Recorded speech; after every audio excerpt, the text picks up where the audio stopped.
Hey guys, welcome back. Previous వీడియోలో మనం ఒక EC2 ఇన్స్టాన్స్ ని క్రియేట్ చేశాం కదా, కానీ దానికి లాగిన్ అవుతూ ఉంటే అది అలో చేయట్లేదు. ఎందుకు అంటే మన సెక్యూరిటీ గ్రూప్లో అన్ని పోర్ట్స్ ఓపెన్ అయ్యి ఉన్నాయి, కానీ ఒక స్పెసిఫిక్ సెక్యూరిటీ గ్రూప్కి మాత్రమే ఓపెన్ అయి ఉన్నాయి. బయట నుంచి యాక్సెస్ చేయాలంటే ఆ సర్వర్ని యాక్సెస్ చేసుకోలేకున్నాము. దాని గురించి మన ఎగ్జిస్టింగ్ స్క్రిప్ట్ని కొంచెం చేంజ్ చేయాల్సి ఉంటుంది. Change in the sense security group కూడా క్రియేట్ చేయాల్సి ఉంటుంది అలాంగ్ విత్ EC2 ఇన్స్టాన్స్. ఆ సెక్యూరిటీ గ్రూప్లో పోర్ట్ నెంబర్ 22ని కనుక యాడ్ చేస్తే మనకు ట్రాఫిక్ అనేది అవుట్ సైడ్ నుంచి అలో అవుతుంది. దానికోసం మనము ఒక సెక్యూరిటీ గ్రూప్ రీసోర్స్ని కూడా యాడ్ చేయాలి. సో దాని గురించి నేను సెర్చ్ చేస్తున్నాను. AWS security group resource in Terraform. Okay, ఈ విధంగా సెర్చ్ చేస్తే మనకు టెరాఫార్మ్లో AWS సెక్యూరిటీ గ్రూప్ రీసోర్స్ వస్తుంది. ఇక్కడ చూడండి, Terraform AWS security group resource. ఇది ఓపెన్ చేసినట్లయితే ఈ AWS సెక్యూరిటీ గ్రూప్ని మనం ఎలా క్రియేట్ చేయాలనేది వస్తుంది.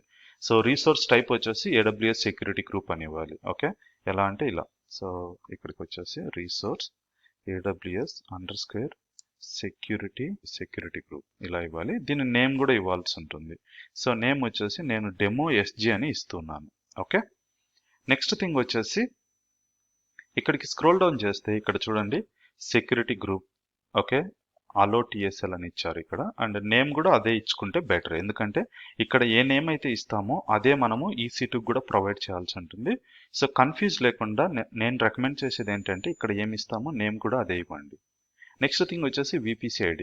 In case VPC ID provide చేయకపోతే డిఫాల్ట్ VPCలో క్రియేట్ అవుతుంది.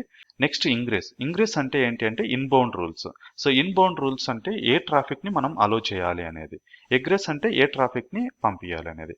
ఎగ్రెస్ ఆల్వేస్ వచ్చేసి అన్ని పోర్ట్స్కి ఓపెన్ చేసి ఉండొచ్చు. సో ప్రోటోకాల్ -T అంటే అన్ని ప్రోటోకాల్స్, 0 అంటే ఎనీ పోర్ట్ నెంబర్ అన్నట్టు. అండ్ CIDR బ్లాక్ వచ్చేసి ఇది స్పెసిఫై చేస్తున్నాం. సో ఓవరాల్గా రాయాల్సిన కోడ్ ఇది. అండ్ ట్యాగ్ నేమ్ మెన్షన్ చేయాలంటే ఇది ట్యాగ్ నేమ్ లాగా మెన్షన్ చేయొచ్చు. ఈ ట్యాగ్లో ఏమి ఇస్తామో అది నేమ్ లాగా తీసుకుంటుంది, సెక్యూరిటీ గ్రూప్ నేమ్ లాగా AWS అకౌంట్లో. అంటే ఐ మీన్ టు సే ఇక్కడ వచ్చేసి నేమ్ ఉంటుంది కదా, ఆ నేమ్ వచ్చేసి మనం ఇక్కడ ఏదైతే ప్రొవైడ్ చేస్తామో అది తీసుకుంటుంది. ఓకే, సో సింపుల్ వే ఏంటంటే మనం దీన్ని కాపీ చేసుకోవచ్చు. సో కాపీ చేసుకొని మనకు తగ్గట్టుగా చేంజ్ చేసుకోవచ్చు. సో నేను ఆల్రెడీ ఇది యాడ్ చేశాను కాబట్టి ఇది రిమూవ్ చేసేసి మళ్ళీ అప్డేట్ చేస్తాను.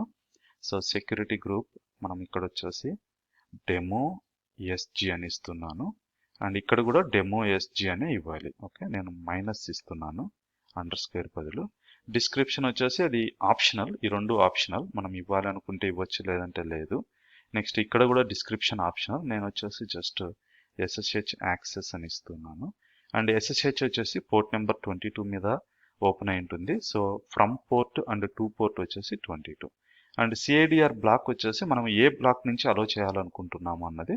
సో ఇది వచ్చేసి ఎక్కడి నుంచి అయినా కానీ అలో చేయొచ్చు కాబట్టి 0.0.0.0/0 అని ఇస్తున్నాను. అండ్ IPv6 వచ్చేసి అట్ దిస్ మూమెంట్ మనకు అవసరం లేదు కాబట్టి డిలీట్ చేశాను.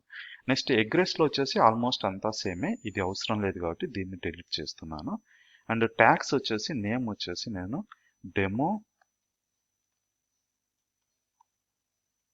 డెమో సర్వర్ SG అని ఇస్తున్నాను. ఎందుకు డెమో సర్వర్ SG అని ఇస్తున్నానంటే ఇక్కడ మైనస్ ఇస్తాను _ బదులు. సో ఇక్కడ నేమ్ని అండ్ ఇక్కడ నేమ్ని డిఫరెన్షియేట్ చేసేదానికి. ఓకే, సో ఇప్పుడు వచ్చేసి సెక్యూరిటీ గ్రూప్ అనేది క్రియేట్ అవుతుంది ఈ రీసోర్స్ యూజ్ చేసి. బట్ ఈ రీసోర్స్ని మనము AWS ఇన్స్టాన్స్కి అటాచ్ చేయాలి కదా, కాబట్టి ఇక్కడ మనం ఏం చేయాల్సి ఉంటుందంటే సెక్యూరిటీ గ్రూప్ అనే ఒక ఫీల్డ్ని యాడ్ చేయాలి. ఇక్కడ చూడండి సెక్యూరిటీ గ్రూప్స్. ఒకవేళ తెలియనట్లయితే మళ్ళీ go back to the AWS _ instance Terraform అని ఇస్తే ఇందులోనే మనకు దొరుకుతుంది. ఓకే, సో అట్రిబ్యూట్ రెఫరెన్సెస్లోకి వెళ్తే ఇప్పుడు మనం సెక్యూరిటీ గ్రూప్ గురించి మాట్లాడుతున్నాం కాబట్టి ఇక్కడ చూడండి security groups optional, EC2 classic and default VPC only, list of the security groups names to associate with. So ఇది ప్రొవైడ్ చేయాలి. సో ఇక్కడ వచ్చేసి ఇది మనము ఒక అరే లాగా ప్రొవైడ్ చేయాల్సి ఉంటుంది. ఇక్కడ ఏం నేమ్ ఇస్తామో ఆ నేమ్ని తీసుకోవాలి. ఓకే, ఆల్ రైట్, నేను వచ్చేసి రిక్వైర్డ్ డీటెయిల్స్ అన్ని ఇచ్చాను. Okay, let's try to apply this one. So Terraform validate. Okay, validate ఇది వ్యాలిడేట్ చేస్తుంది. ఈవెన్ దో ఇన్ కేస్ ఏదైనా ఎర్రర్ ఉంటే ఇక్కడ రెడ్గా బ్లింక్ అవుతుంది. ఫర్ ఎగ్జాంపుల్ ఇది డిలీట్ చేశాను అనుకోండి, ఇక్కడ చూడండి 1 ఎర్రర్. ఓకే, ఇది క్లోజ్ చేస్తే మళ్ళీ అది డిసపియర్ అయింది, అక్కడే తెలిసిపోతుంది. బట్ మనం టెరాఫార్మ్ సింటాక్టికల్ ఎర్రర్ చూడాలి అనుకుంటే it's better. So Terraform validate అని ఇస్తే ఇది వ్యాలిడేట్ చేస్తుంది. ఓకే, ఇక్కడ చూడండి. బట్ మనం వచ్చేసి కన్సోల్ అండ్ స్క్రిప్ట్ ఒకే దాంట్లో చూడాలంటే కొంచెం డిఫికల్టీగా ఉంది కదా.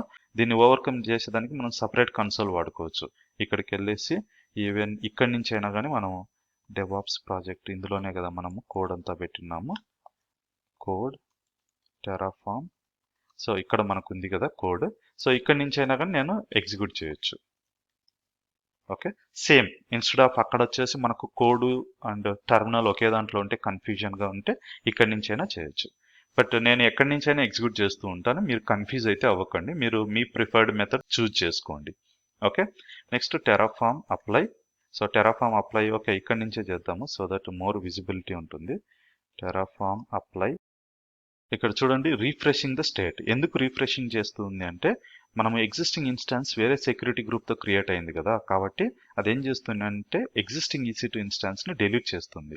దాంతోపాటు 2 న్యూ రిసోర్సెస్ని క్రియేట్ చేస్తుంది. అవి ఏంటంటే ఒకటి సెక్యూరిటీ గ్రూప్, ఇంకోటి EC2 instance. Okay, so to create it actually yes అని ఇవ్వాలి. సో ఎస్ అని ఇస్తే అవి యాక్చువల్ రిసోర్సెస్ని క్రియేట్ చేస్తుంది. ఫస్ట్ ఇక్కడ చూడండి డెస్ట్రాయింగ్, ఇది డెస్ట్రాయ్ చేస్తుంది EC2 ఇన్స్టాన్స్ని. ఇక్కడికి వెళ్ళి చూస్తే మన instance might be in the destroying state. Okay, destroy చేసేసింది. I mean to say terminated. నేను మల్టిపుల్ టైమ్స్ వేరే సెర్చ్ చేశాను కాబట్టి ఇలా అయింది. బట్ ఎనీవే ఇప్పుడు వచ్చేసి న్యూ సర్వర్ని క్రియేట్ చేస్తూ ఉంటుంది. అది వచ్చేసి మనం ఇక్కడ చూడొచ్చు.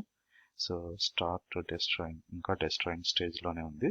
సో ఇది కంప్లీట్ అయిపోయింది. ఇప్పుడు క్రియేట్ చేస్తూ ఉంది. మనం కన్సోల్లోకి వెళ్ళి చూడొచ్చు. అది ఇక్కడ చూడండి pending and I can make it as a running తోటి ఇన్స్టాన్స్ స్టేట్ రన్నింగ్ అని చూస్తున్నాను. రన్నింగ్ లేక్ రాగానే ఇక్కడ కనిపిస్తుంది.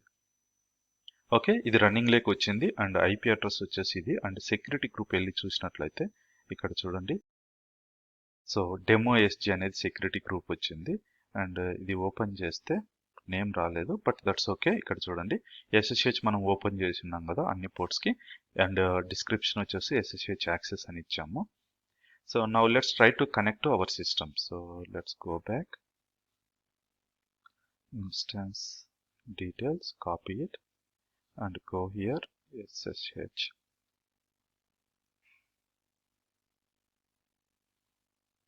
So DPO EC2 minus user. Okay, ఇది యూజ్ చేసి మనం కనెక్ట్ అవ్వచ్చు. సో ఈసారి మన సెటప్ రైట్ అయితే మనం లాగిన్ అవ్వాలి. ఇక్కడ చూడండి మనం ఆల్రెడీ లాగిన్ అయ్యాము. I can become a root user and I can check it out. Okay, so ఈ విధంగా మనము EC2 ఇన్స్టాన్స్ని క్రియేట్ చేయొచ్చు. బట్ మనం క్రియేట్ చేసేది డెవాప్స్ ఎన్వైర్న్మెంట్ కదా. సో డిఫాల్ట్ VPCలో డిప్లాయ్ చేయకూడదు. దానికోసం నేను ఒక సపరేట్ VPCని క్రియేట్ చేయబోతున్నాను. అది ఏంటో అండ్ ఎలాగ క్రియేట్ చేయాలో మనం నెక్స్ట్ వీడియోలో చూద్దాం. Thank you so much and see you in the next video.